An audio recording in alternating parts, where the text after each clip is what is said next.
Hello, everyone. Welcome in to Two Countries, Two Americas, All Sports.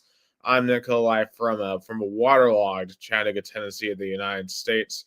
Joining me from, I'm hoping, a much calmer Americana, Sao Paulo, Brazil, is Gus Tomazelli. Gus, I really hope you guys haven't gotten 7 inches of rain in 3 hours.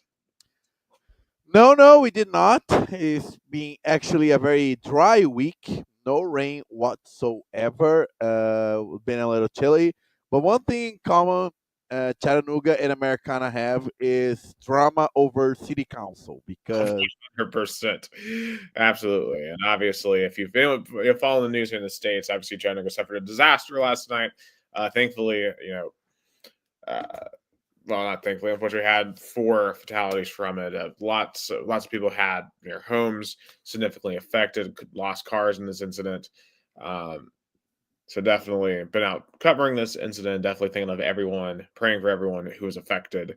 Um, but thankfully, it seems like we're getting past the heaviest of the rain, so we should be able to hopefully move forward from this incident. Shout out to Emilia Carmago saying a good night in Portuguese and go balls. Of course, my we are grandma always watching. 3 weeks away, and there's some big news on the UT front today, and we'll get to here in a little bit. But first, let's start with some NFL. The preseason is in full swing here in the States, and the biggest story of the preseason by far was Shador Sanders making his debut for the Cleveland Browns in the preseason in the Carolina, where Cleveland won that game. But more importantly, obviously, everyone was watching Shador, who played 3 quarters and threw 2 touchdowns in his debut. Only 100 and I think it's 38 yards that he threw, but still avoided any interceptions. Now, obviously, Gus, anytime we talk about any of these preseason games, you have to take it with a grain of salt because most of the time you aren't playing the first team defense. You're not playing with the first team around you. But what do we think, Gus, of Shador's debut in Cleveland? I mean, I said last week he was going to be the player that most people would talk about during preseason because he had a lot of hype uh, after leaving Colorado, especially the numbers that he put, the duel that that he had with Travis Hunter. I mean, of course, he was going to have a lot of expectations, but you said it right. Preseason, it's a lot of players that a preseason is kind of like a survival mode for players who are not in a starting list, um, because and let me get if I get this right. Preseason is about making a final roster because after the preseason, the overall roster of an NFL team it's kind of cut significantly, right? 100%. Absolutely. So 'Cause you have to get down to 53. yeah, so a lot of these players they are, you know, obviously not the best of the best. Of course they are. Those are the a lot of them are going to be unemployed in a few days. So of course you have to be really careful, but at least show signs of promise. I wouldn't start him right away. Like let him develop for a year. Like don't. I mean Well, Cleveland. assuming that Shador's ever going to get a chance to really start in Cleveland, we have to remember that Shador Sanders right now is still fourth on the depth chart. He's still behind his fellow rookie Dylan Gabriel, who the main reason why he didn't play this past week was due to injury. Now Shador himself is now injured. He actually injured his oblique today. So we may not get to see him in the second preseason game this weekend. But I mean, I think there's an argument to be said, what's the long-term viability of Kenny Pickett? We've seen how he struggled in Pittsburgh, a much more competent organization than Cleveland. And if he couldn't get it done there, why would we think he's ever going to get it done in Cleveland? And then Joe Flacco, let's be real, he's probably not playing after this year. And there's no way the Browns are ever going to re-sign Deshaun Watson in that horrific contract. So the question is, okay, if you find a way to keep Gabriel and Sanders, then it's probably your future between one of those two quarterbacks. The only issue is no team worth their salt is keeping 4 quarterbacks on the roster.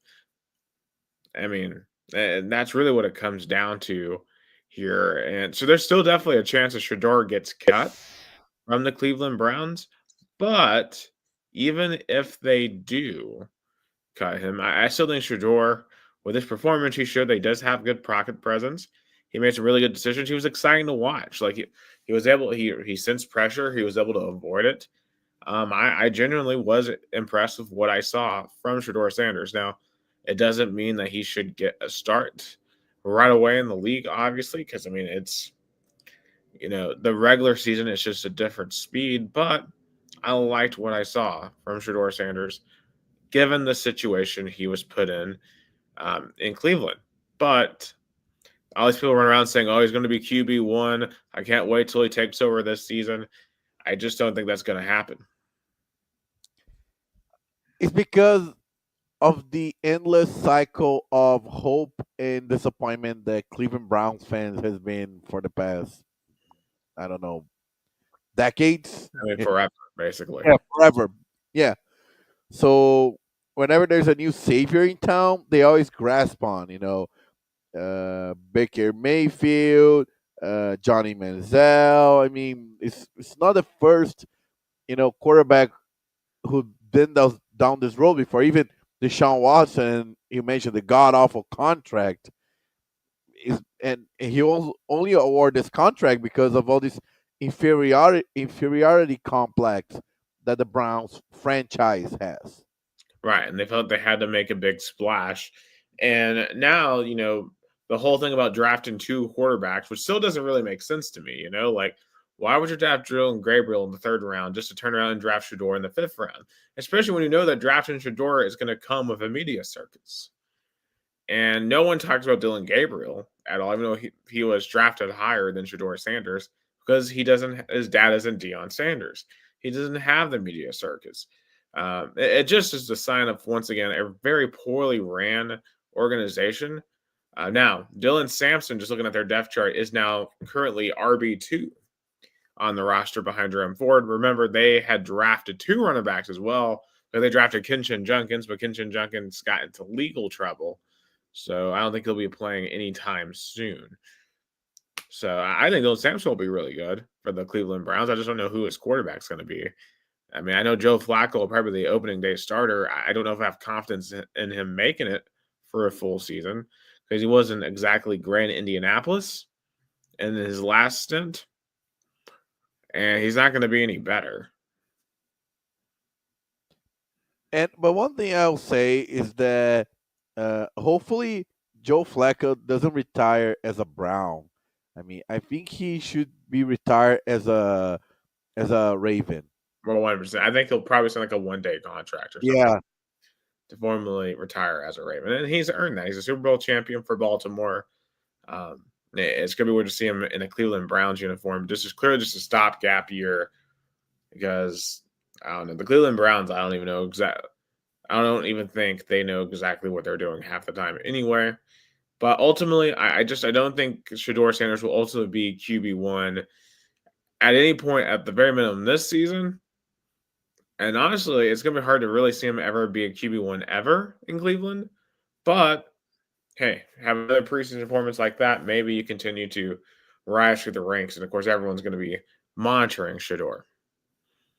Now, another preseason, obviously another rookie, the number one overall pick on my Tennessee Titans, Cam Ward. So Cam Ward led two drives against the Tampa Bay Bucks on Saturday night. First one was a free and out, went 0-2.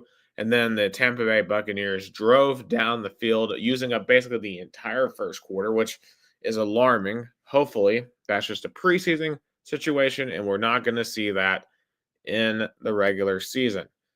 Because if we see that in the regular season, we are in trouble if we're giving up quarter-long touchdown drives. That's a recipe for absolute disaster. Now, to the credit of Cam Ward and his Titans offense, they came back out at the start of the second quarter and absolutely lit it up. Cam Ward had a great touchdown drive and made some really tight windows that really excited me just seeing them. I'm just he had like 3 or 4 throws that were just gorgeous. Now, to be fair, he almost threw an interception as well. Just did not see the defender on a route to Alec Arrow Manor. But that didn't happen. The Titans did score on that drive, and Cam Ward, at least off of that touchdown drive, I was pretty encouraged by what I saw. Now, once again, not to get in my head of myself, the Titans are known for having quarterbacks come in, have a great initial performance, and then falling off. Marcus Mariota had 4 touchdowns against the Buccaneers in week 1 of his rookie year. And, obviously he was good the first couple of years, but then got injured and kind of fell off. Will Levis notoriously had 4 touchdowns against the Atlanta Falcons in his debut, which had me thinking, oh my God, was I completely wrong about this guy? Just to be like, no, I was actually right. He just fooled me after one good performance. So I do still expect Cam Ward to be a lot better than Will Levis. But how much better is truly the question, and you can't go off one drive from Cam Ward in the preseason. But I was encouraged that he had some touch to his throws, that he was making some tight throws, and hopefully that translates to the regular season. I feel like Ken Ward, even in Miami, he had splash moments and reckless moments. I think that's what he is as a quarterback.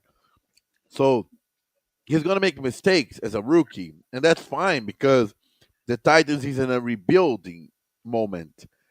But I think, rookies, especially that kind of level, the Kim Ward and expectation, should really be evaluated on year 2. That's where he, should be analyzed. And shout out to my friend Gustavo Barbudo. Right. Like, do rookie quarterbacks really have that much time anymore? I mean, we saw what Jane Daniels did last year. Immediately, quarterback. Andrew Luck, what he did as a rookie quarterback, what CJ Stroud did as a rookie quarterback. I mean, we've had several examples of rookie quarterbacks coming in and performing at a high level immediately. Now, I think you're right that most rookie quarterbacks should not be held to that standard. But I think increasingly NFL franchises are expecting rookie quarterbacks to be able to come in and perform like any other position.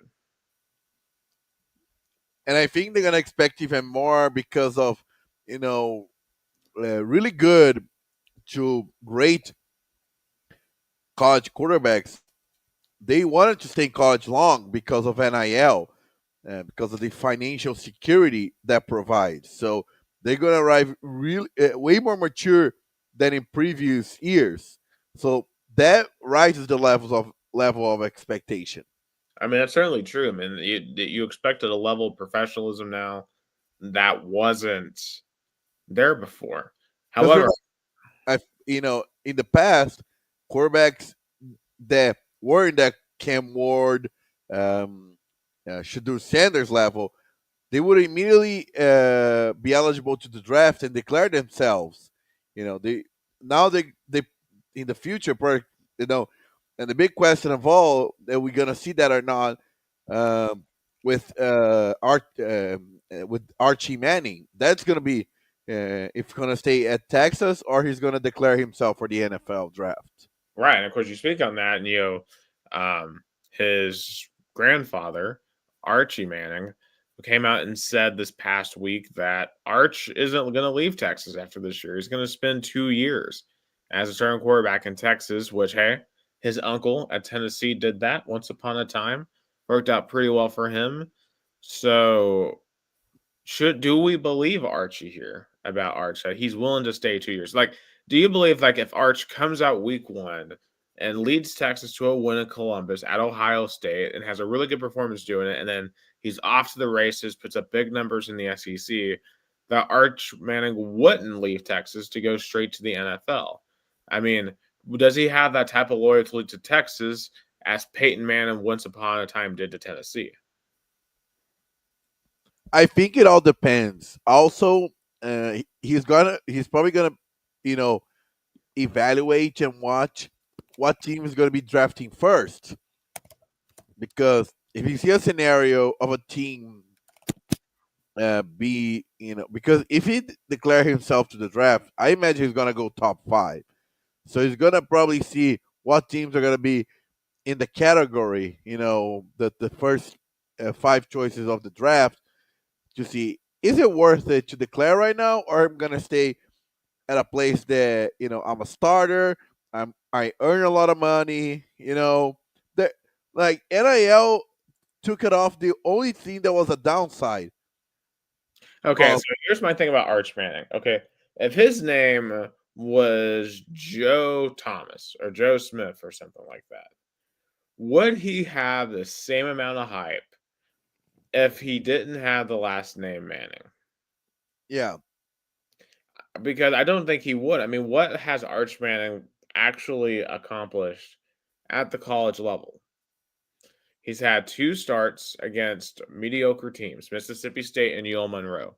He played really well in those games, but we haven't seen him start in a playoff game, in an SEC championship game, or against Oklahoma or any of these big games. Like, we really truly don't know just how good Arch Manning actually is. Although I will say I do think Texas should have used him more, especially in goal line situations. And I think that's one of the big reasons why Steve Sarkisian blew the playoffs last year for Texas.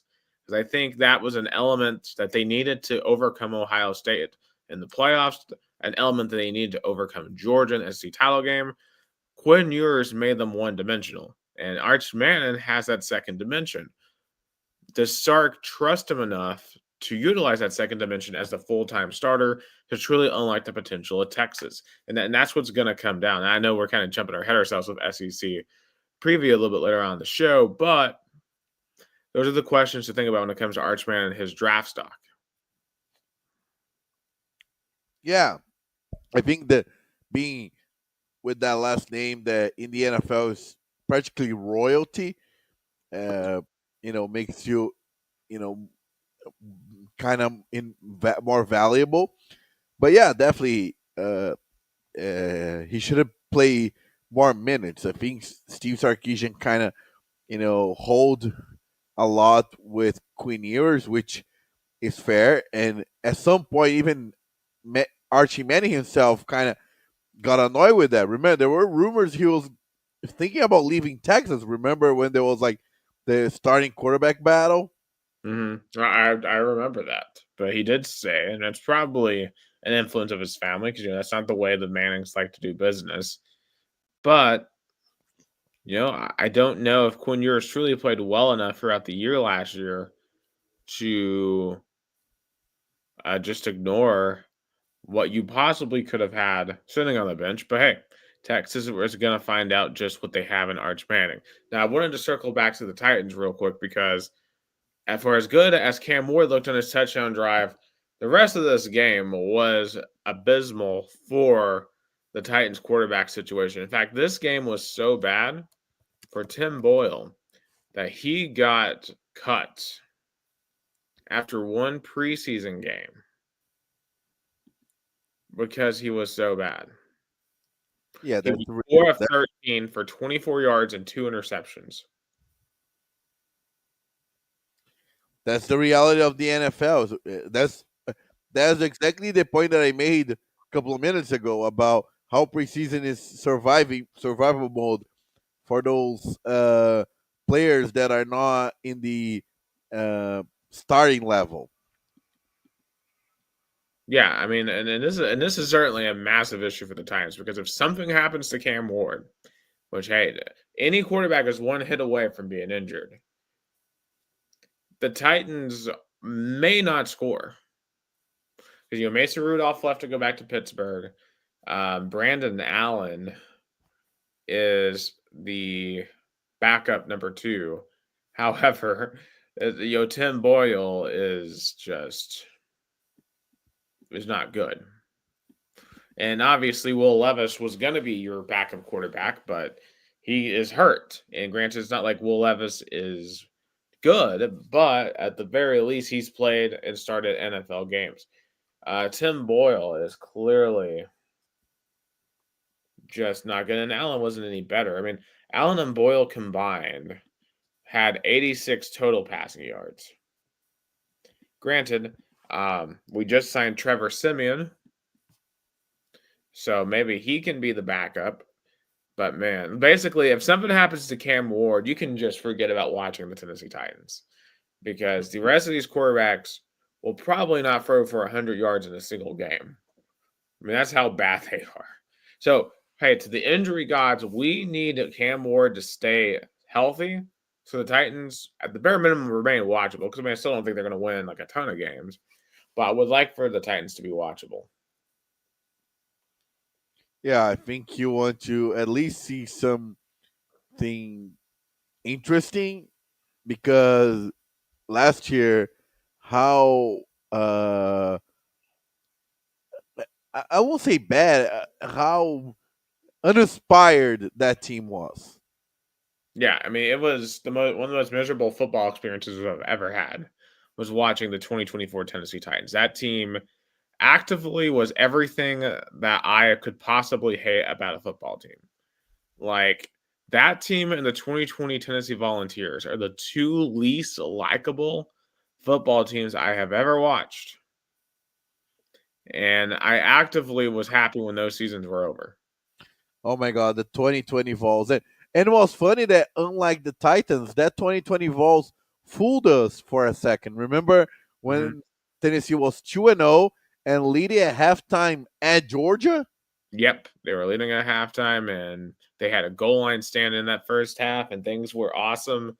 And then the rest of the season just sucked from there. It was horrific. I remember that season was so bad that when they got the bowl invite to play West Virginia, I'm just like, God, please no. I don't want to watch this team play anymore. And then they got COVID, so we got spared. And it's the only time I've ever been happy that a Tennessee football game was canceled. I'm just like, dang, this team. For me to be happy about a Vols game being canceled, that means this team has really angered me.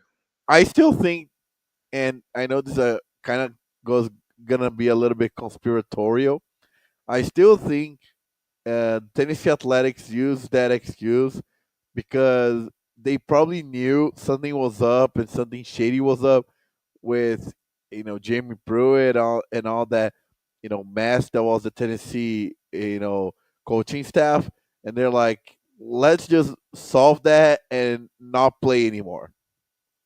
Yeah, I mean, I wouldn't be surprised because there was no utility. No one wanted to watch that game. It was for the best, and as we saw, going out and getting Heupel, it was absolutely for the best. Um, absolutely. Hopefully, the 2025 Titans are watchable at least. Shout out to Gustavo Barbuda for Yeah, saying he's tuned in yeah, here. my great friend, great broadcast. I'll be with him tomorrow at Brazil 81.9 FM broadcasting Libertadores. And speaking of which, is the last play of the game at Maracanã. Flamengo up 1-0 versus Internacional. And if something happens to the game, I'll keep updated. But yeah, I think hopefully the Tennessee Titans would at least makes a little inspiring plays and be a little bit interesting. Right.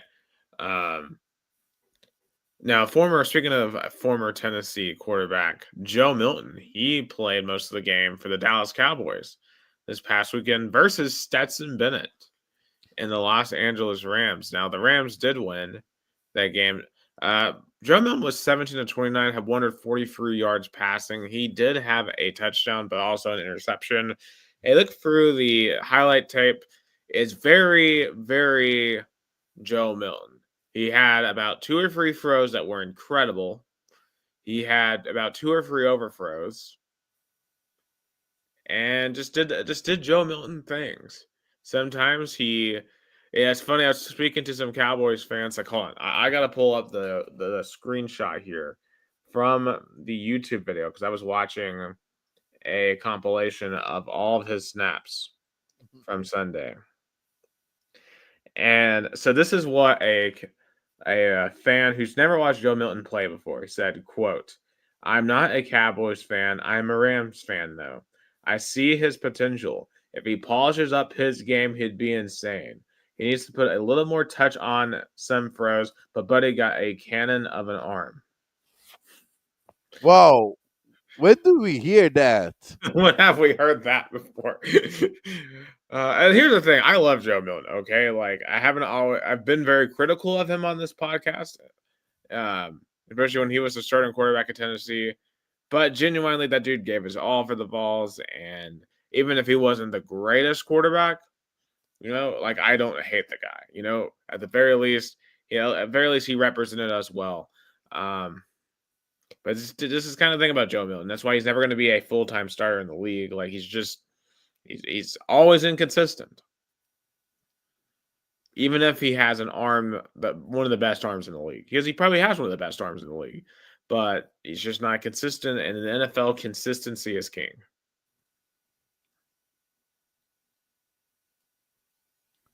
Yeah, I mean, I feel like Joe Milton uh, knows that if he polished his game, he would have been a better quarterback. That he tend to overthrow the ball, but I guess that's what his style is. Yeah. And if Dak Prescott goes down at any time, then Joe Milton will be throwing to CeeDee Lamb, which honestly, low-key would be kind of electric because, I mean, CeeDee Lamb is probably fast enough to keep up with any ball that Joe Milton throws. So that could actually be a pretty dangerous, dangerous experience. Jason Warwick, our friend, has just messaged, "You are here in the Joe Milton experience." And if you know, you know.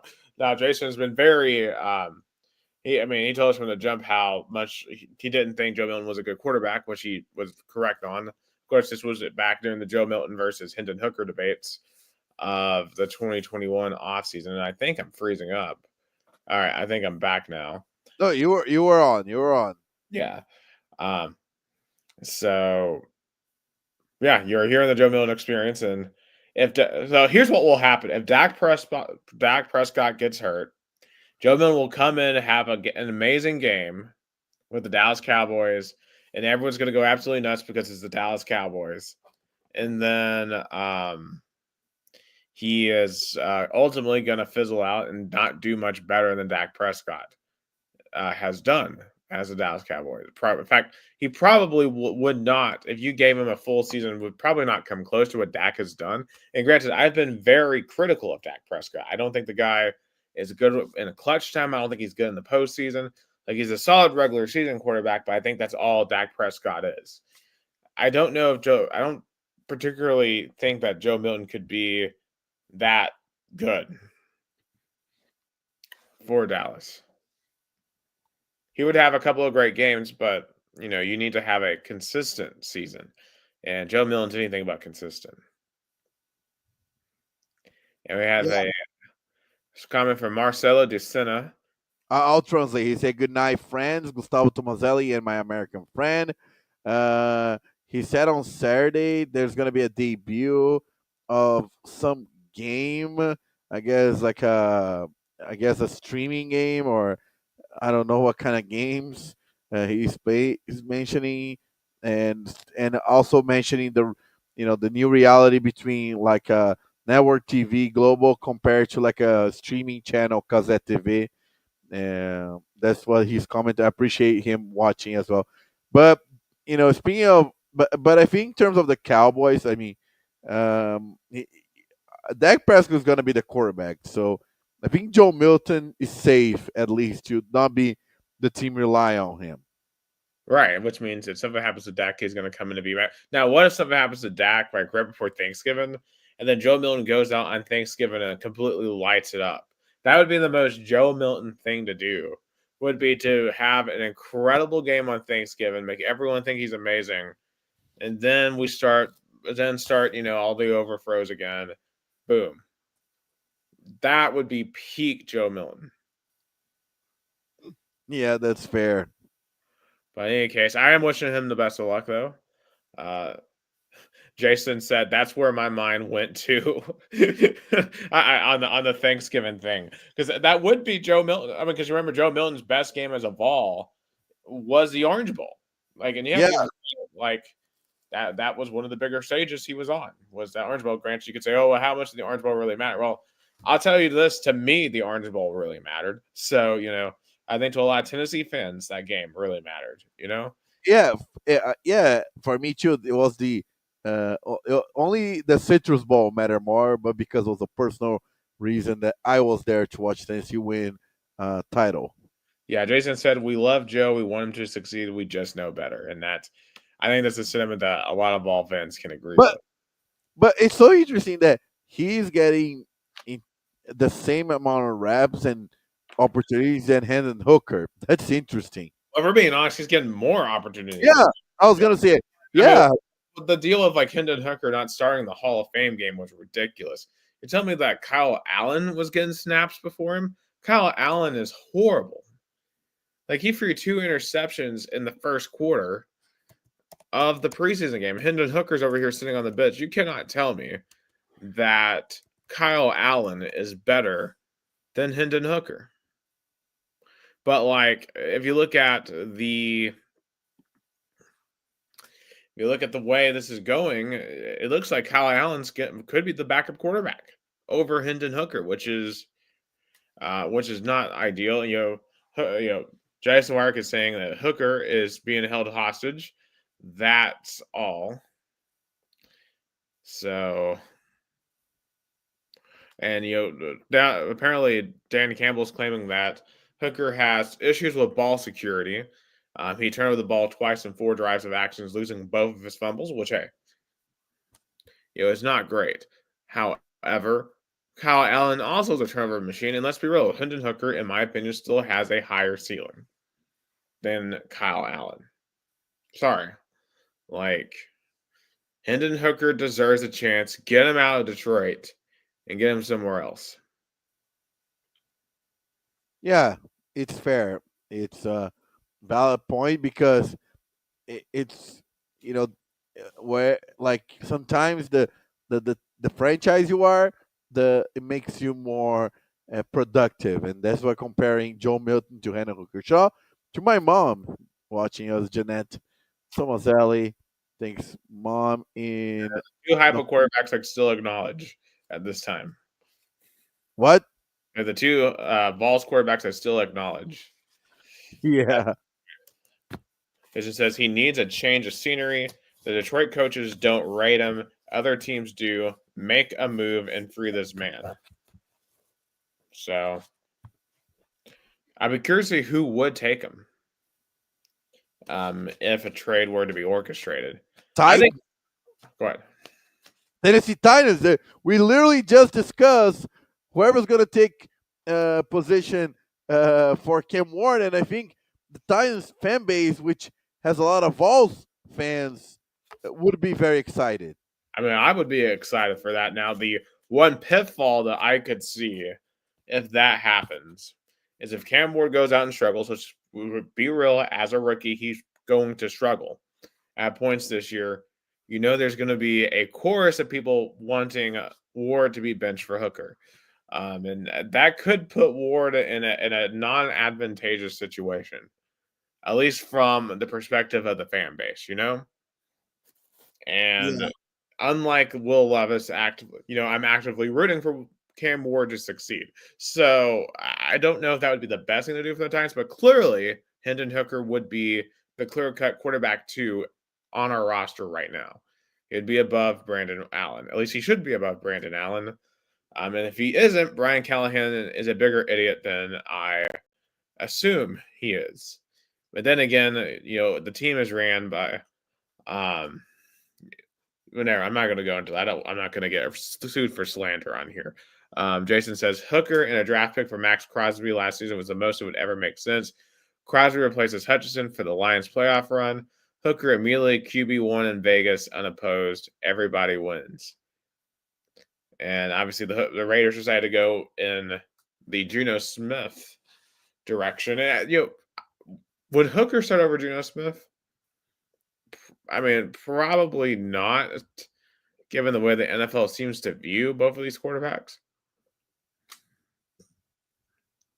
But I mean, he'll be a great backup.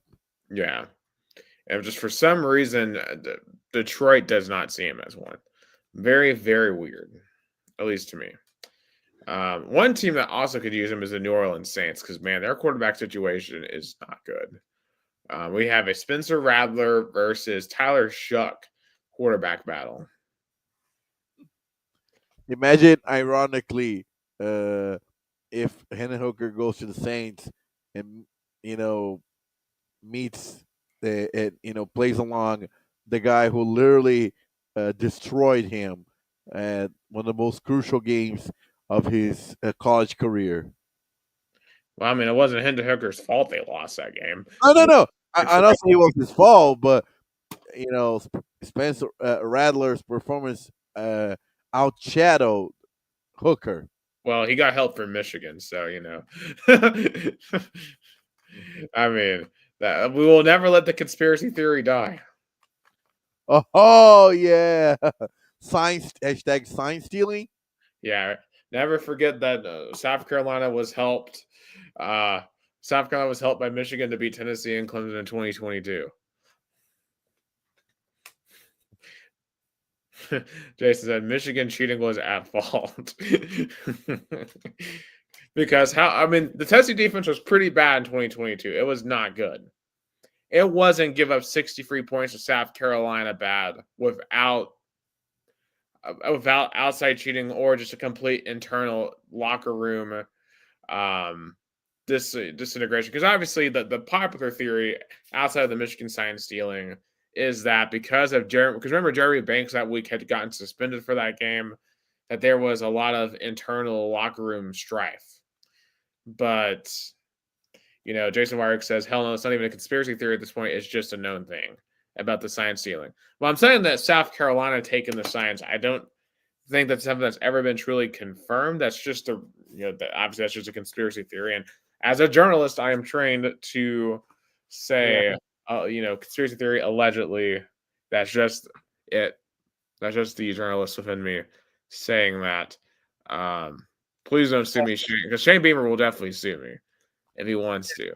Yeah, I was gonna say we learn in the journalism world that you you have to use words allegedly, supposedly for things that are I call shady facts, that things that seems that are true but hasn't been fully proved.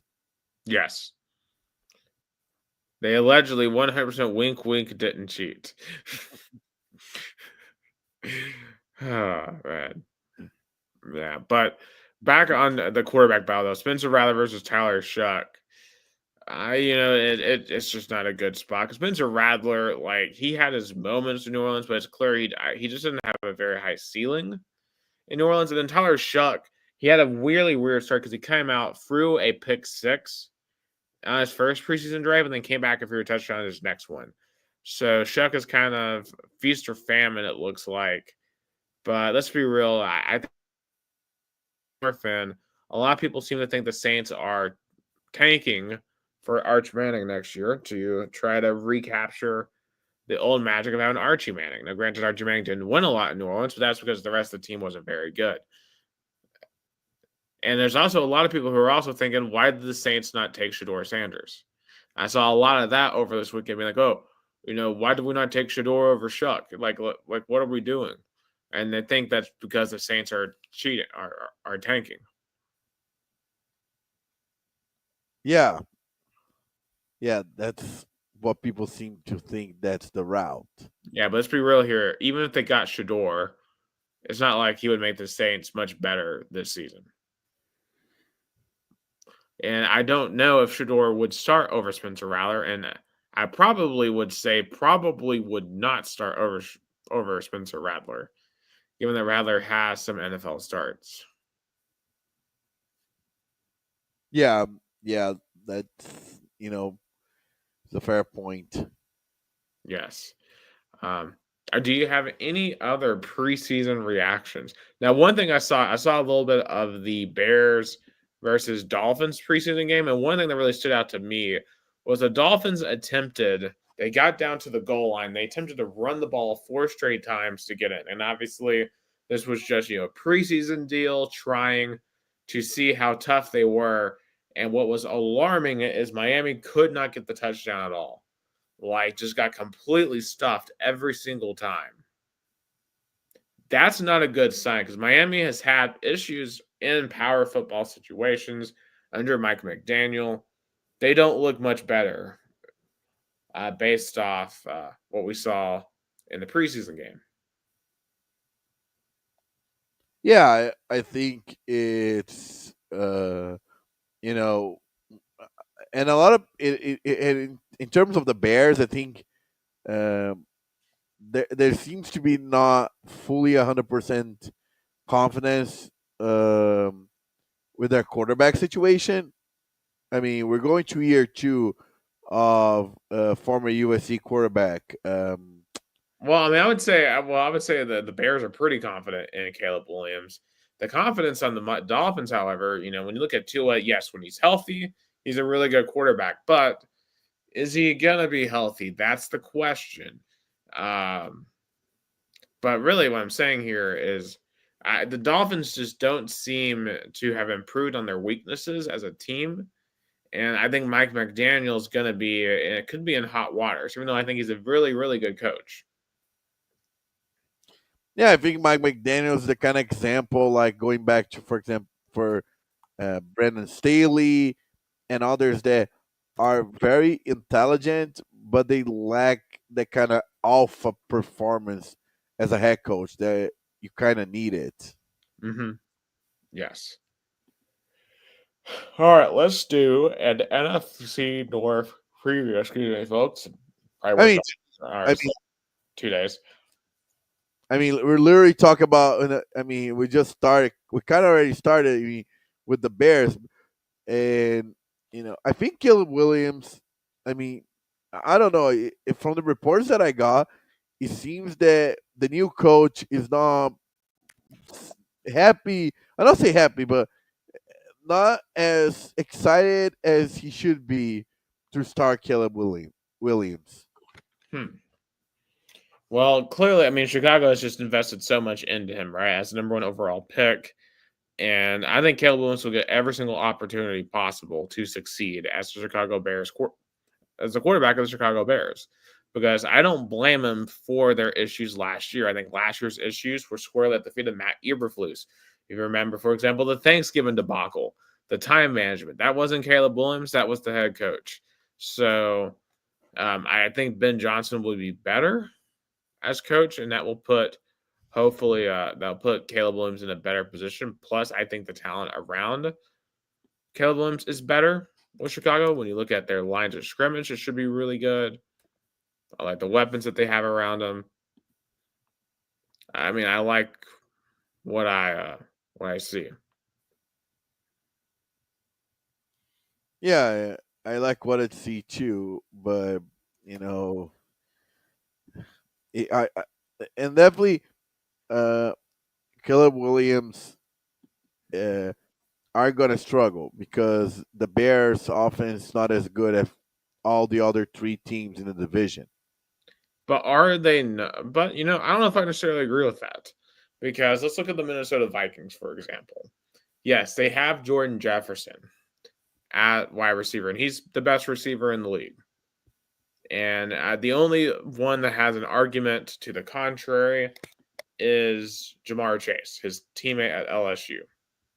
However, my concern about the Vikings is their quarterback. I don't believe in JJ McCarthy. I just don't. I know he won a national title at Michigan, but I don't think he was the engine behind that. And I get that he's going to have Jefferson, that he's going to have Jordan Addison. And of course, you have Jalen Naylor and Ty Felton, which are also really talented receivers. You have TJ Hawkinson. So yes, in theory, like McCarthy has the tools to succeed in Minnesota if he's actually as good as they expect him to be.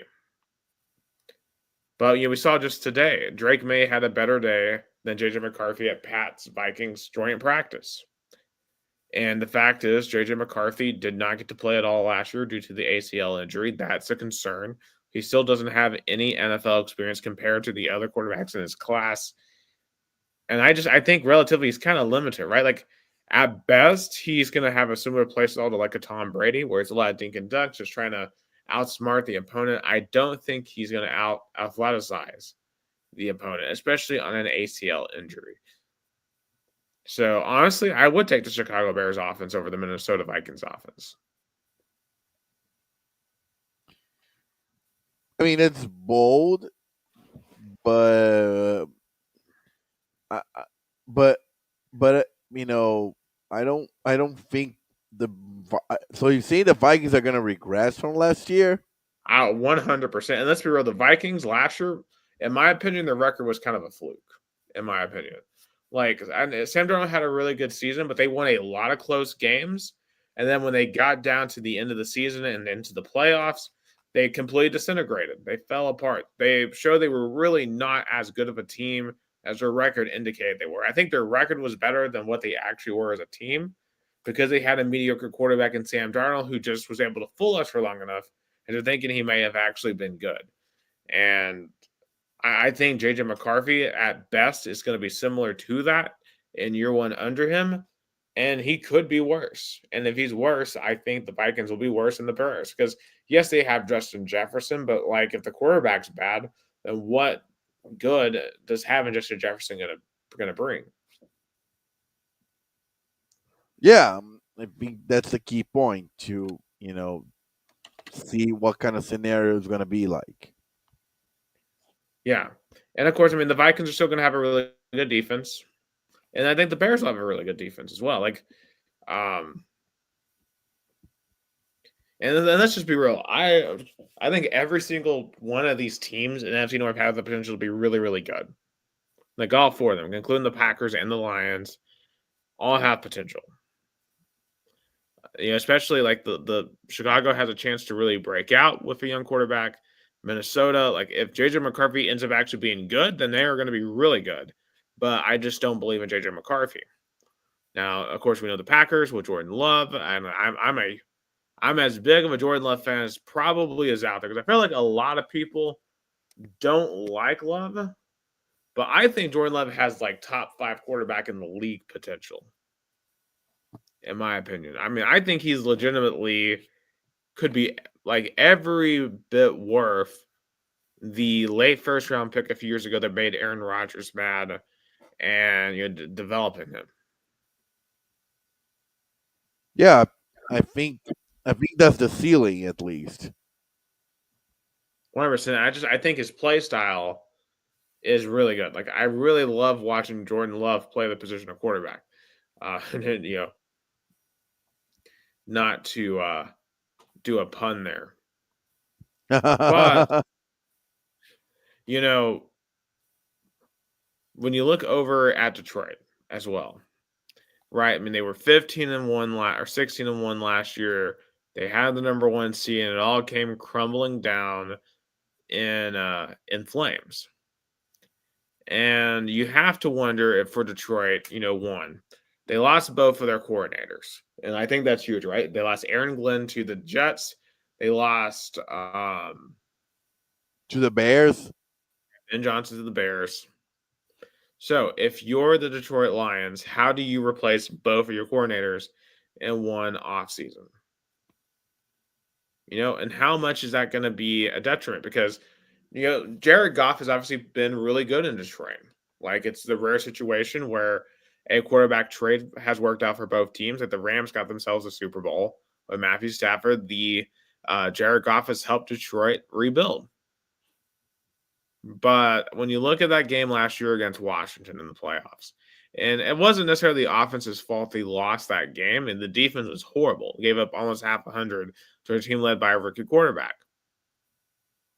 Jared Goff did make some serious mistakes in that game in terms of turnovers, misplaced balls. We had some fumbles there.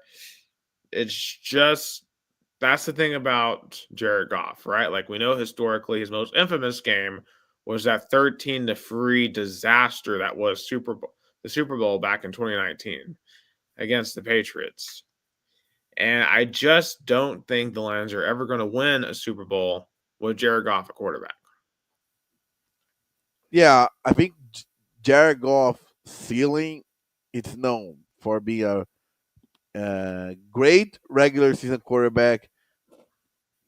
He probably can win a couple of playoff games, but in a big moment where you need him the most, he's not gonna have any it factor, anything that will differentiate, like make the team you know, different to win a Super Bowl. Right. And obviously, let's be real, some of that failure on the defensive side was injuries, right? Losing Aiden Hutchinson really hurt them in the playoffs. Losing their linebackers core for the most part um, certainly hurt them in the playoffs. So if they can stay healthy on the defensive side, that would help their chances significantly. Now, Green Bay on the other side, the main question for them is have they improved their wide receiver core enough? Right. Now, I'm a huge believer in Jaden Reed. A huge believer in Jaden Reed. They actually drafted a wide receiver for the first time in decades in the first round on Matthew Golden, which interesting just decision. I don't know if he's truly that good, but nevertheless, he will be certainly expected to contribute immediately. You have Josh Jacobs in the backfield, and their defense took a stride last year under Jeff Halfley. So I Yeah, guess the question. Go ahead. and I, and I think especially a lot of people are asking, what is Jordan's Love's ceiling? Because a couple of years ago he had a great run, especially beating the Cowboys in Dallas. But I think after that he kind of stagnated. I mean, I will maintain I think he's championship good. And that might be a bold take. I might be on a limb when it comes out to this take, but like I think Jordan Love can win a championship. Yeah, certainly, but like, is it good a championship right now, or is it going to take a couple of years? Because I mean, the last time the Packers had a quarterback in that level with Aaron Rodgers, it took like what 5 years? It did. Now, granted, Aaron Rodgers at this point in his career was playing better than Jordan Love, but that's neither here or there. Um, in any case, Gus, who would you pick to win this division?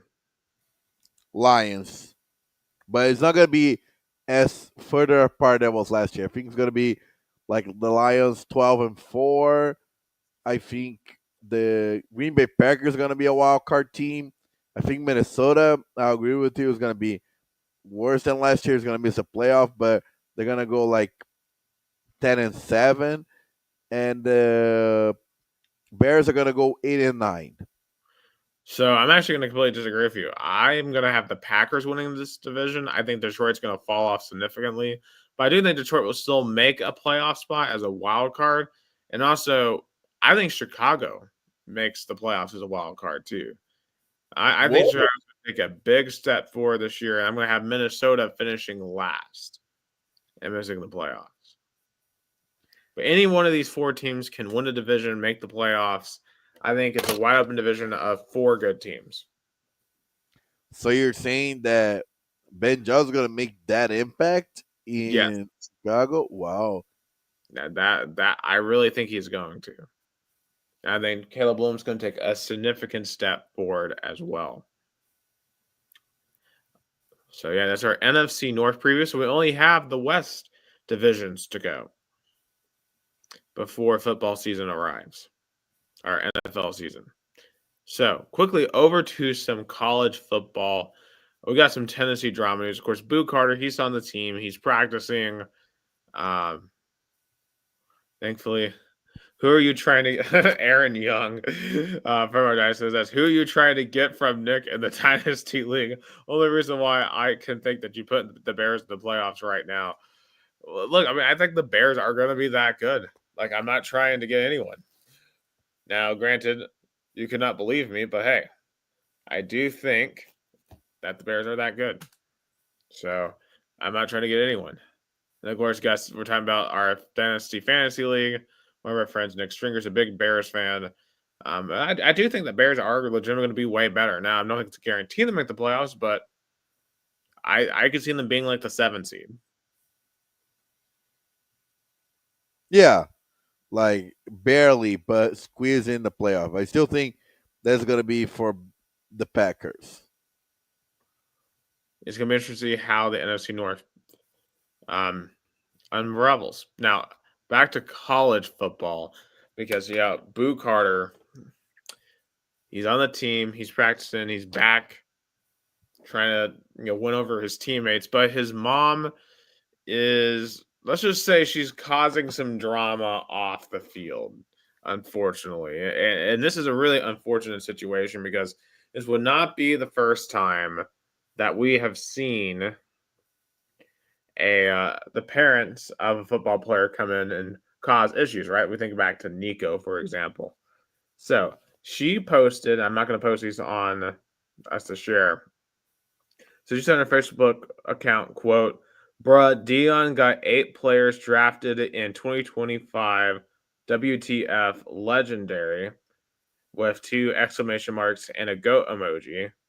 All from one team, she adds, and adds, never been a Vol fan, bruh. I'm a Boo fan. They finna hate me this year because I DGAF. But if it was Boo, it would be all over social media. Okay, and of course, never been a Vol fan, bruh. I'm a Boo fan. And additionally, she also told a commenter that quote, "Eh, the thing is." And they won games. So basically, somebody had told Boo Carter's mom that Colorado didn't win anything with all the draft picks. And Boo Carter responds, Colorado won games low. What did the Vols win? Forgetting that her own son and the Vols played in the playoffs last year, while Colorado wasn't even close and didn't even beat a ranked team. And she also added, the thing is, I don't care about no Vol fans, man. Y'all's crazy as you see. I don't mind not being liked. I've never been liked my whole life, and that's my point. All 3 teams won games. That's it. So, and what happened to Nico? So that's the drama from Boo Carter on that. On a rant. Yeah. So, what's your reaction to that? Her claim that Colorado apparently was better than Tennessee. I think she probably was annoyed by, seeing some negative comments from Vol Facebook or even Vol social media, because Vol fans tend to be dramatic. But I think she was just annoyed by, I guess, Vol fans. Right. And remember, Boo Carter had chosen between Tennessee and Colorado when he came out of high school. So maybe this is Boo Carter's mom being like, oh, we should have gone to Colorado instead. But like, just you not realize that one, you're going to make more money at Tennessee than at Colorado. 2, you're playing better competition at Tennessee than Colorado. And oh yeah, 3, Tennessee actually made the freaking playoffs last year, while Colorado hasn't won any game of any actual significance under Deion Sanders. So I don't know really what her point she's trying to make here, outside of just trying to get attention. Yeah, it's a little bit of attention with a rant. Right. And like she's really like posting photos of herself wearing like boots of like Boo Carter's Boo Carter's like number on. So I don't know. There's just a whole bunch of weird stuff there. It's unfortunate because it's definitely a distraction. Boo Carter's able to like avoid the distraction because of all the rumors that we've gone through this past couple of months. But at least Boo Carter this time still on the team, and thankfully his mom is, I guess, not in Knoxville. So hopefully not. All I know is some of the Chattanooga pages I follow are constantly keeping me up to tabs with what's going on with that. So definitely some interesting stuff going on there. Also in Volland, Adidas is back. So after over a decade with Nike, the Vols announced today that we're going back to Adidas. We're trading out our checks and stripes.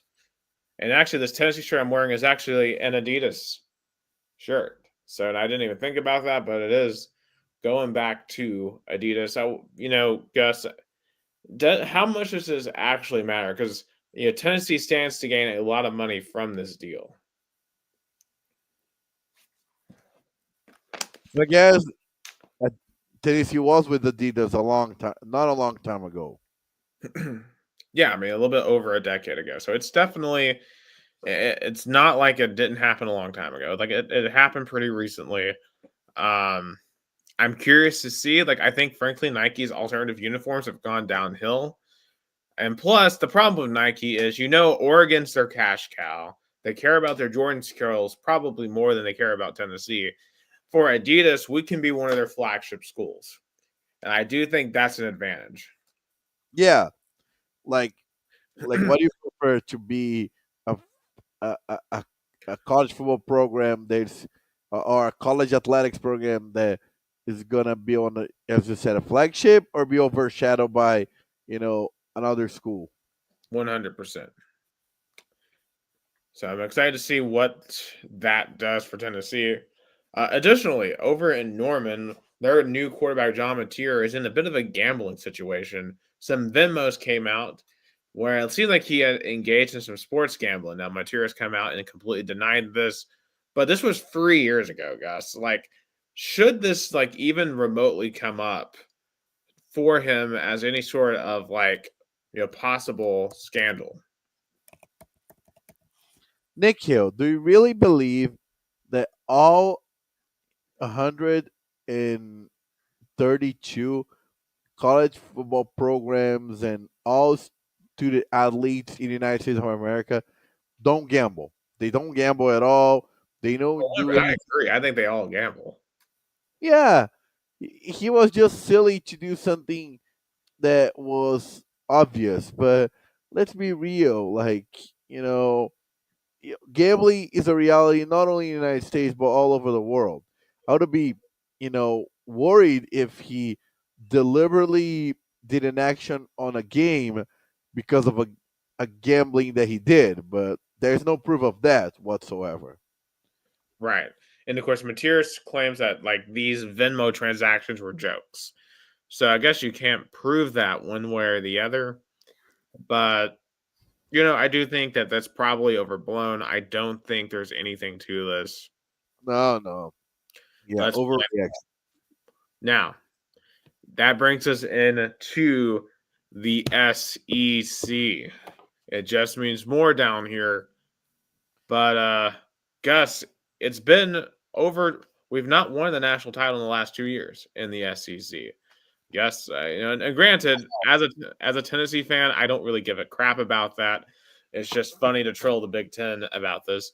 But the Big Ten has the last two national titles with Michigan and Ohio State. Uh, so is the SEC still better than the Big Ten?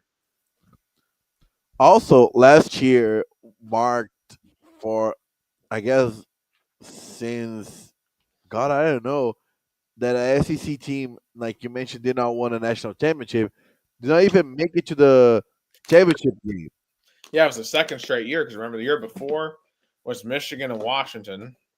Oh yeah, that's true. So it's been since Georgia TCU that an SEC team was in the national title game. Yeah.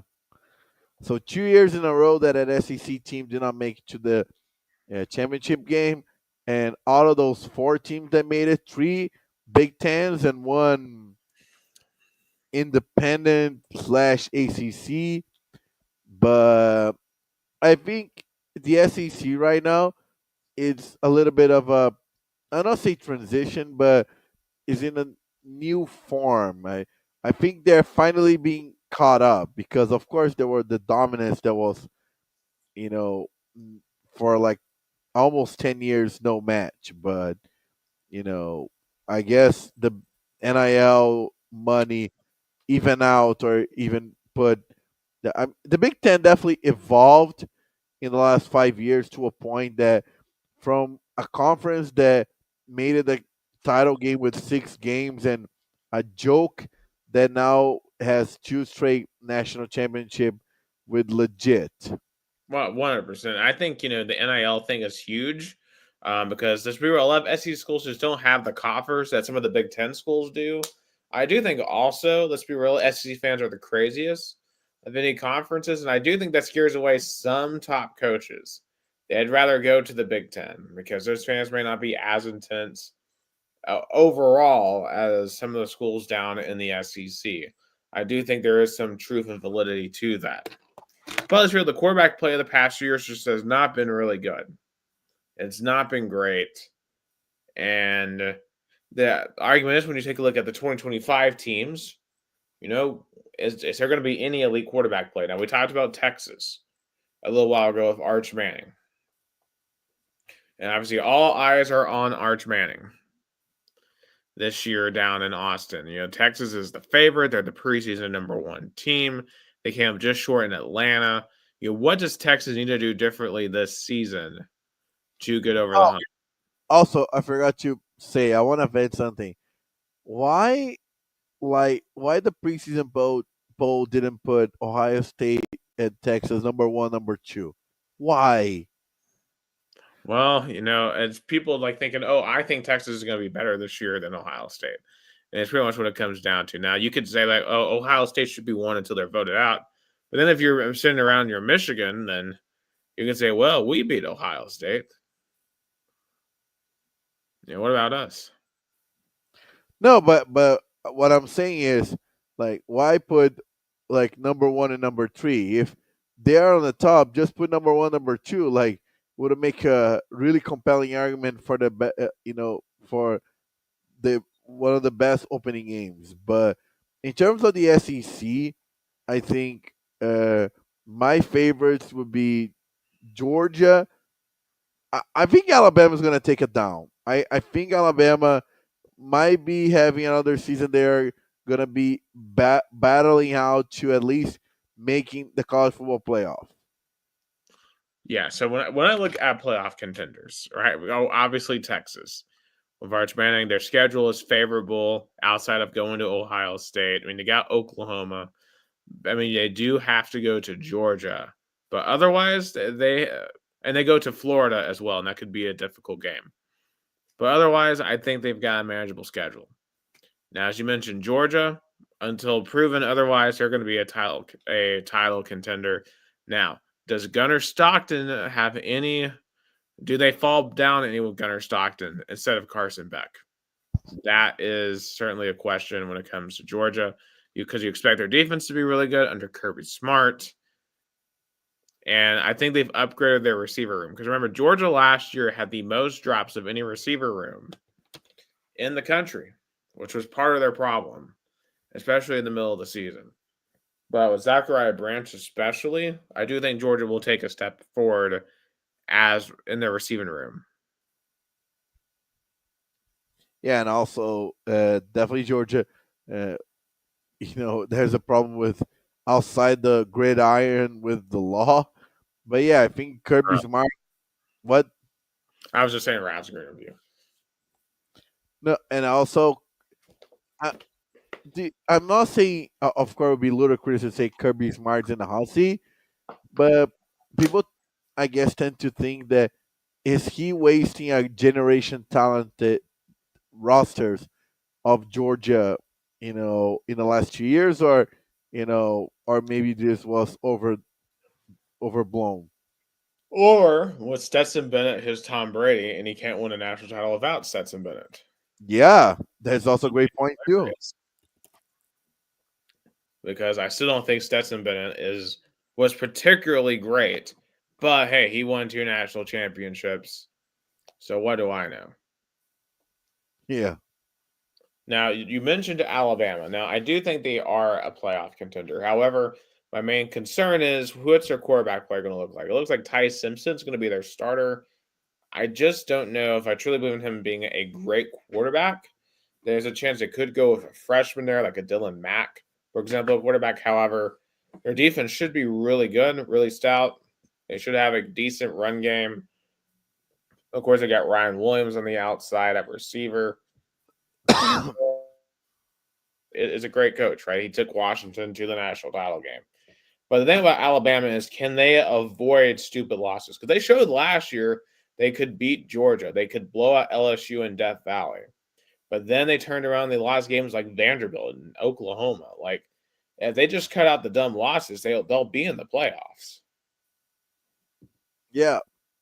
But I'll say this: there are some tough games, though. I think for Bama. One at South Carolina right after the third starter in October, because South Carolina, I think, is going to be really good this year. With Lenora Sellers, he could be one of the top draft picks in the league next year. I think with Shane Beamer's building, where there's pretty solid, and this could be the best South Carolina team in over a decade with Lenora Sellers at the helm. Yeah. Additionally, Bama also has to go down to Auburn for the Iron Bowl, and Bama always seems to struggle in Auburn, no matter how good or bad Auburn is. Now, Auburn has Jackson Arnold now, a quarterback who wasn't very good at Oklahoma. But Hugh Freeze has shown in the past the ability to get a lot out of not great quarterbacks. And the roster surrounding Jackson Arnold is really good. Like, this defense for Auburn is really talented this year. A lot of pro players on that team. You have guys like Eric Singleton and Cam Coleman at wide receiver for Auburn. I really think when you look at this team, if Jackson Arnold can come in and be at least average to good, Auburn has a chance to win a lot of football games this year. Yeah, I think especially they're gonna be better. I think Huge Freeze is a competent coach that can make it better, but Auburn fans are just tired of ineptitude. 100%. If Hugh Freeze doesn't at least beat one of Georgia or Bama this year, I think he's gone. He's got, because he gets both in Auburn. He's got to pull off one of those two upsets, or otherwise he's getting fired, in my opinion. Now, speaking of Jackson Arnold, of course, Oklahoma, we're just talking about John Mateer. Now, assuming he doesn't get suspended, which I don't think he will, Oklahoma has a chance to take a massive step forward this year because they have to. I think Brent Venables, if the offense struggles again, he might get fired at Oklahoma because last year was a disaster, year one. It took an upset of Alabama just to make a bowl game, and they lost to Navy in that bowl game. They got dominated by Tennessee at home in Heupel's return. South Carolina came in and just punked them. It was not a good season to be an Oklahoma fan. But John Mateer, Jane Ott in the backfield. You still have Deion Burks at receiver. I think Oklahoma does have the chance to have a much, much improved offense. I think Ben Arbuckle, the new offensive coordinator, is going to significantly improve Oklahoma. And I think you're going to see this team win maybe 2 to 3 more games this year, as long as they stay healthy, because I really think they're going to significantly improve that offense.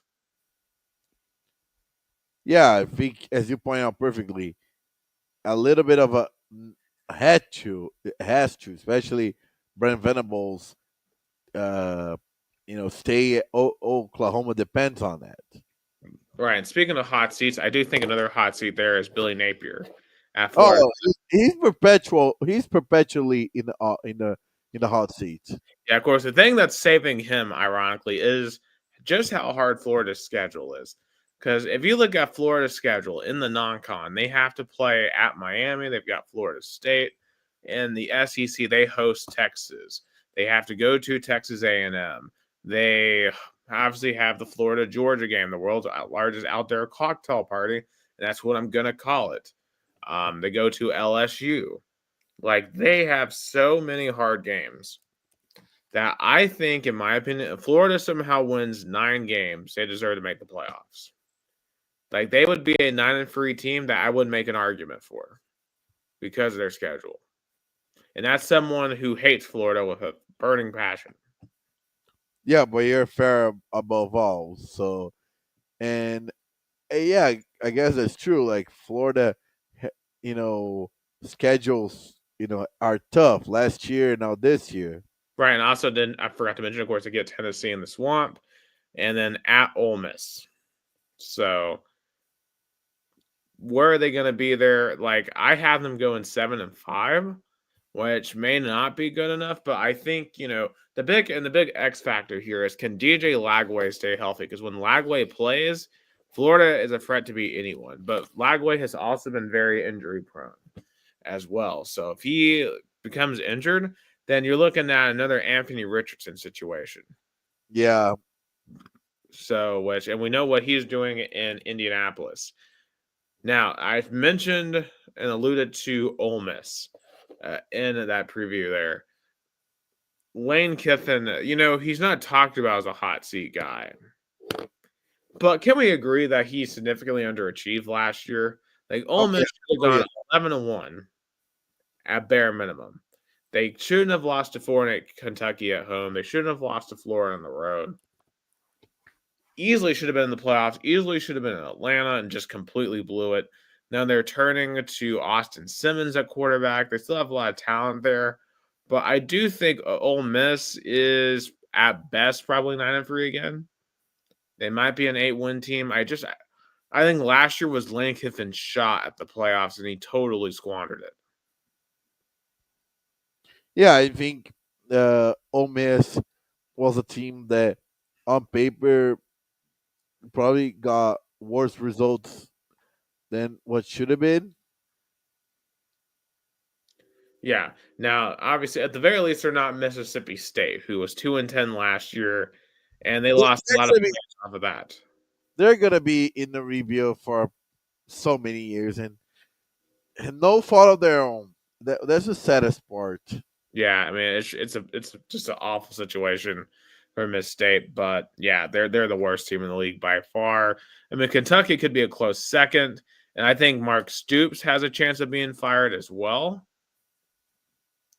after the season because I feel like he's lost all momentum in Kentucky. Like Zach Calzada, really is that the answer for the Wildcats? No, it isn't. I think Stoops's ways are outdated, and it's just not going to end well for Yeah, him. he had hype a couple of years ago where the Kentucky Wildcats were in the top 10, but you know that hype is gone. Yeah. Now, another hype, that is it gone or not? Missouri with Elijah Drinkwitz, right? 2 years ago, they had a pretty good season. They made the Cotton Bowl. Last year, despite an easy schedule, they were kind of mid. They finished 9-3, but no one really cared that they finished 9-3. Um, and plus, they lost Luther Burden, Brady Cook. I think Missouri is going to be mid. I think they're going to be very average. I think like 7 wins this year. I just don't think Missouri is that good of a team. Yeah, it's gonna be an 8-5 season. Right. Now, another team that would hope to be that good is Arkansas down below. And I think Sam Pittman's another coach that could be on the hot seat because ever since his really good 2021 campaign, it's just been very mediocre, very not good in Arkansas. And frankly, if it wasn't for the upset of Tennessee and Nico running out of bounds last year, Arkansas probably's already fired Sam Pittman, but they kept him one more year. Yeah, they always think it's gonna be improvement, and there's like glimpses of it, but Sam Pittman ceiling, it's kind of there. He showed what his ceiling is. Right. Now, a team that needs to learn what their ceiling is Vanderbilt as we come into the state of Tennessee because Diego Pavia seems to think Vandy can compete for a national championship. Oh, Diego Pava, so over his skis. Yeah, exactly. I think they will go 6-6. I think they can make another bowl game, which is another great season for Vandy. I just don't think you have the horses to come anywhere close to the playoffs. And you're not going to be the better team in most of the games you play. Sorry. Look at the stats. I just don't think that's the way it's going to work for Vandy. And obviously, that leaves us with the last team in the P5 we have not talked about yet. Our Volunteers. It's been a very quiet offseason. I'm saying that jokingly because it's been anything but, Gus, right? We had the Nico debacle. We've had this dude, Boo Carter Yeah, it's gonna controversy. be a quiet off season, but it's not. Yeah. So, Gus, compared to this time last year, how do we feel about the program? Because like this time last year, I think there was a lot of excitement about Nico, about what this team was going to be. And of course, we made the playoffs last year. So we succeeded in our preseason goal, but it wasn't always pretty. We had a lot of games where we couldn't score in the first half. And of course, you get blown up by Ohio State. But overall, it was still a good season. Um, Oh yeah, yeah. I think it was a good season. Yeah, because of making the playoffs, something they haven't done since 1998. But I think now fans expect more. Yeah, I would agree with that. I think fans definitely expect more. Um, you know, but I don't think you're going to get more this year, right? Because like we don't know what the quarterback play is going to be between Joey Aguilar or Merklinger or whoever starts. It seems like the further we get into camp, the more I think is going to be Aguilar, which I'm not the biggest fan of. But we've talked about him at nauseum. I just don't particularly think he's going to be great at stretching the field. But he doesn't seem to be afraid of stretching the ball downfield, and he's probably the most mobile of out of our quarterbacks. So the question for Tennessee is one, can the defense be anywhere close to as good this year as they were last year? I do think there'll be a step back there, considering we lost James Pierce on the defensive line and Omar Nalman Lott, among other players. Additionally, can the running game make up for the loss of Dylan Sampson? Dylan Sampson should have been a Heisman finalist. Can Peyton Lewis and company make up for that? And Star Thomas and all these additions that we've brought in. And can the receivers actually freaking catch a ball? Can they get some separation? Please, Brandon Staley, Mike Matthews, Amari Jefferson. Somebody, please get open. Yeah. Yeah, I think that's gonna be a tricky question. That like it's funny that Hypo's offense, which is a specialty, are the most with the question marks. 100%. And that's why I think the Vols are probably like an 8-4 team. Like I think there's too many questions there, but hey, you know, if anyone can prove me wrong, it'd be Josh Heupel. Also, I totally forgot. I think we missed out LSU, and Yeah, I think this is a prove it year for LSU and Brian Kelly. Garrett Nussmeyer does have the potential, I think, to have a massive season.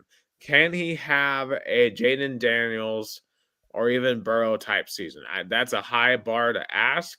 They go to Clemson week 1, which is massive because Brian Kelly has still not won a game in week 1 at LSU. But if he wins here, that would be massive. and I'll be there watching LSU versus Louisiana Tech on September 6th. Ooh, well, that's cool. Okay, so Gus, who do you think wins the SEC? The Texas Longhorns. I would agree. Give me Texas over. Tennessee. Well, I mean, if we make it the game, we'll be in the playoffs again. I'm gonna have to go with Georgia until I'm proven otherwise. Texas over Georgia. I'm tempted to say LSU. I think LSU can make the playoffs. I think Bama could still make the playoffs, and I think South Carolina could make the playoffs at 10-2. That could be a bit of a bold prediction. Imagine if South Carolina makes the playoffs, how insufferable Sheen Bamer is going to be. It'd be very insufferable. Now, I still think. I mean, here's the thing: if one of Tennessee's quarterbacks hits, if Joey Aguilar is better than I think he is, Tennessee could make it. Texas A&M, we didn't really talk about them.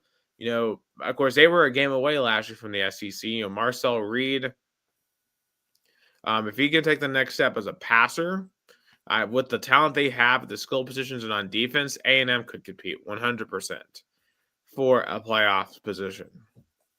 So, and Florida, I think in a vacuum would be talented enough, but I just think their schedule is too hard. And I don't think Ole Miss is going to be good enough. And yeah, those are the teams I think have a playoff shot from the SEC. So that's our SEC preview. Next week, we have our actual first games to talk about, plus a little bit of G5. Real quick, just to wrap up the U.S., Shane Van Gisbergen won another road course race at the Watkins Glen. That was his 4th win of the season. I'm going to be honest, it was a very boring race, Gus. But honestly, Saturday was more crazy because you had Carter Zilic who won the Xfinity race, but then he got on top of the car and fell off and broke his collarbone in victory lane. Truly a bizarre incident. Never seen anything like that. Thankfully, he's okay. Last thing here, Christian Pulisic and Timothy Way are blasting ex-US players in a documentary, saying that they're complaining too much about the new team. So that's kind of weird. Yeah, I mean, how does U.S. men's national players love to bitch about it? I know they're so soft. They're just so soft. And that's the reason why they're not going to play well next year. Yeah, In any case, that's all I have from the U.S. Gus, and unfortunately, I don't think he has some good news from Brazil. Nope. Especially here in Americana, where Rio Branco lost again on Friday against Paulista of Jundiaí 2-1, and they are now 100% eliminated from the Copa Paulista, the Paulista Cup. Several players already left the roster; they were cut, and the remainder of it train today. They're going to train tomorrow and Friday to finish the competition at home versus Guarani. I imagine the crowd's going to be around 100 to 200 fans, and it's going to be like a hangover game, totally hangover game. No excitement. Like I'll be there, doing my duties as a PR, but no excitement whatsoever. Uh, Sometimes you just got to show up and do your job. Yes, that's gonna be it on Saturday. Tonight we had the this week we're having the Libertadores and Sul-Americana playoffs.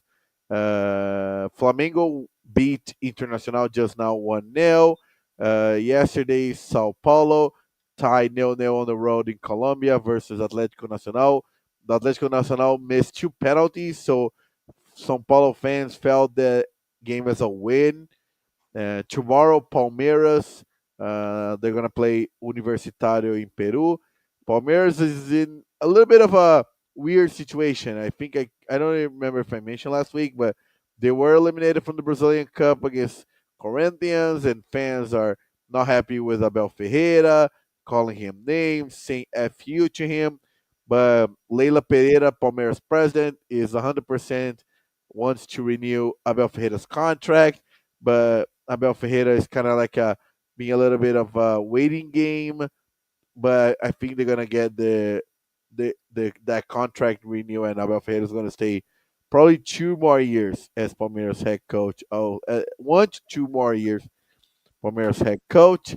Um, Also, Brazilian Championship Week 19, finishing literally the first part halfway through the season of Brazilian Championship.